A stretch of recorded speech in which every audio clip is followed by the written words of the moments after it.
Hello everyone, welcome to another new video. আজ Sunday একটু ঘুরতে বেরোচ্ছি। আমরা ভাবলাম মা বাপিকে নিয়েই যাই। তো মা বাপিকে আনার উদ্দেশ্যে বেরিয়ে গেলাম। রাস্তাতেই আছি আমরা। এরপর মা বাপিকে তুলে নিয়ে আমরা বেরিয়ে পড়ব কচুয়া ধামের উদ্দেশ্যে। তারপর যাব চাকলা, তারপর বাড়ি আসবো। এই যে মা বাপি উঠেও পড়েছে। অ্যাজ ইউজুয়াল আমার ছেলে, ওর তো একটু দুষ্টুমি না করলে হয়ই না। দেখো রাস্তা দিয়ে যাচ্ছে। জানি না, রাস্তার প্রতি আর মেঘের প্রতি আমার একটা অদ্ভুত আকর্ষণ আছে। রাস্তা দেখতে আমার এত ভালো লাগে। দেখো এই ধরনের রাস্তাগুলো, দুই দিকে গাছ থাকবে, মাঝখান থেকে রাস্তা এত সুন্দর। এই যে তারপর আমরা পৌঁছেই গেছি মন্দিরের দিকে, মানে কচুয়া ধামে। দেখো কি সুন্দর দোকান পাশারিও রয়েছে। এই যে মন্দিরটা, আসবো আমরা এক্ষুনি মন্দিরে, গাড়িটা পার্কিং করি। তারপরে গাড়ি থেকে নেমে পড়েছি সবাই। এবার যাব কুপনের উদ্দেশ্যে, ভোগের কুপনের উদ্দেশ্যে। ওখানকার লোকাল এরিয়ার মানুষগুলোই আমাদের বলে দিলেন যে আগে কুপনটা কেটে নিন, তারপর পুজো দেবেন। তারপর আমরা ডালা নিতে গেলাম। এই যে একটু হাতে জল দিয়ে ডালাটা নিলাম। এই যে বাপি লিখছে নাম দুজনের আর গোত্র। তারপরে গেলাম মন্দিরে। মন্দিরে গিয়ে ডালা দিয়ে পুজো দিলাম। এই যে বাবার এবার দর্শন করব, আর একটু আমরা আরতিও দেখব।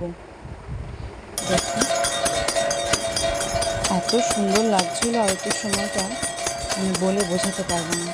কিন্তু আমরা অনেকটা পিছিয়ে জায়গা পেয়েছিলাম, সামনে পাইনি। জুম করার পরেও কিছু বোঝা যাচ্ছিল না। এই যে দুটো খুদের সদস্য দেখো, মুখে অন্নপ্রাশন ছিল আর কি, মুখে ভাত ছিল। তারপরে আমরা গেলাম ভোগের উদ্দেশ্যে।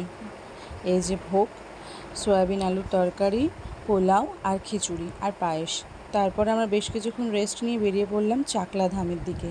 দেখো রাস্তাটা কি অপূর্ব। আর বিকেল বিকেল হয়ে আসছিলো তো বেশ ভালো লাগছিল রাস্তাটা দেখতে, একটু গ্রাম্য পরিবেশ। এই যে আমরা পৌঁছেই গেলাম প্রায়। এখানের মন্দিরটা আমি দর্শন করে তো মানে অবাক, এত সুন্দর মন্দিরটা, ভীষণ ভালো লাগছিল। তারপরে গেলাম আমরা একটু হাত মুখ ধুলাম, এখান থেকে মন্দিরের দিকে গেলাম। দেখো মন্দিরটা কি অপূর্ব, কি সুন্দর। এই যে ভেতরে ঢোকার সময় বাপি বলল তোমরা একটু দাঁড়াও, আমি ফটো তুলবো। এই যে আমার মা আর আমার ছেলে দাঁড়াবে। দেখো আমার বাপি ওটাকে ক্যাপচার করবে ক্যামেরা দিয়ে। এই দৃশ্যটাও আমি ক্যামেরা বন্দি না করে পারলাম না, এত সুন্দর লাগলো আমার ব্যাপারটা। এই দেখো তারপরে আমরা গেলাম বাবার দর্শনে। এই যে ভালোভাবে বোঝানো যাচ্ছে না, কিন্তু আমরা দর্শন করেছি খুব সুন্দর। জয় বাবা লোকনাথ। এটা হচ্ছে চাকলা ধামের লোকনাথ বাবা। এই যে দেখো মন্দিরটা কি দারুণ। তারপরে ওপরে উঠে গেলাম। ওপরেও অনেক দেবদেবীর মূর্তি আছে, যেমন দেখো গিয়ে প্রথমেই দেখাবো আমরা গণেশজির মূর্তি, জয় গণপতি বাপ্পা।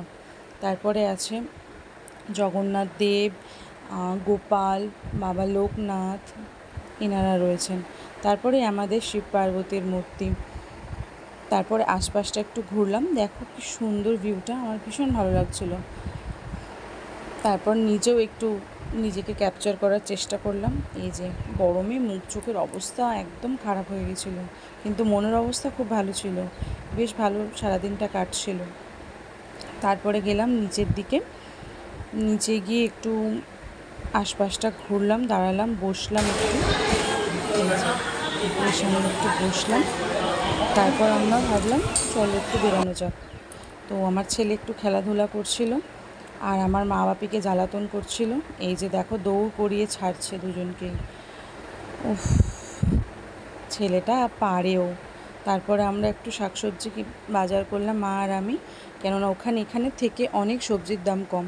তারপরে আমরা বেরিয়ে পড়লাম বাড়ির উদ্দেশ্যে। কিন্তু দাদা সেই মুহূর্তে ফোন করলো যে তেঘরিয়ার মন্দিরটা একটু দেখে এসো, ওখানেও বেশ সুন্দর সাজিয়েছে মন্দিরটা, মানে নতুন করে আর কি সাজানো হচ্ছে। এই যে পৌঁছে গেলাম মন্দিরে। দেখো মন্দিরটা একটু ইনকমপ্লিট আছে, হচ্ছে আস্তে আস্তে। দেখো এখানেও লোকনাথ বাবার দর্শন হলো আমাদের, কিন্তু আমরা বেশিক্ষণ এখানে স্টে করতে পারিনি। এই যে দর্শন করে আমরা বেরিয়ে এসেছিলাম। দেখো বাইরেটা একটু আশপাশটা ঘুরে বাড়ি চলে যেতে পারি তাড়াতাড়ি, সেই ব্যবস্থা করছিলাম। এই যে মন্দিরটা কি অপূর্ব দেখতে মন্দিরটা। সেই মুহূর্তেই দেখতে পেলাম যে একটা রাধা কৃষ্ণের মূর্তি রয়েছে, কিন্তু ওদিকে যাওয়া যাচ্ছিল না, ঘেরা ছিল। তো আমি দূর থেকেই ওটা ক্যাপচার করলাম, খুব একটা স্পষ্ট বোঝা যাচ্ছে না। তারপরে বাড়ির দিকে রওনা দিলাম। কিন্তু মা কথায় কথায় শুনলাম মায়ের মুখে যে মা কখনো চাইনিজ রেস্টুরেন্টে খেতে যায়নি। তো মায়ের জামাই ঠিক করলেন যে তাহলে চলো আজকে মাকে খাওয়ানোই যাক। তারপর আমরা বাড়ির দিকে রওনা দিলাম না, গেলাম চায়না গার্ডেনে। মাকে আজকে ওখানেই খাওয়ানো হবে। দেখো সকাল থেকে সন্ধ্যা হয়ে গেল প্রায়, আমরা ঘুরেই চলেছি। যাই হোক, ঘুরতে বেরোবো, একটু ঘুরবো না, তাই না? সবসময় তো ঘরেই থাকি, একটু আধটু না বেরোলে ভালোও লাগে না। আমার হাজব্যান্ড কিন্তু আমাকে আবার ঘোরাতে ভালোবাসেন।